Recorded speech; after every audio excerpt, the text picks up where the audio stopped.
立法院的消息，立法院长韩国瑜透早就食螺丝，是安怎讲？伊将民进党立委沈碧瑶的名讲唔对去，那你的立委拢一直笑，来听讲到底韩国瑜是安怎念的？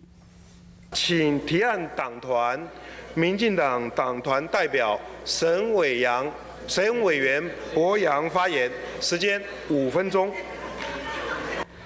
除了这以外，立法院伫今日是进行表决大战。表决的过程中，那啲立委拢伫对呛韩国瑜呢，一直发讲，请各位委员坐等家己的位，请党团约束家己的立委。韩国瑜煞做这个风纪股长，希望讲这立委会使共同依护这议场的特殊。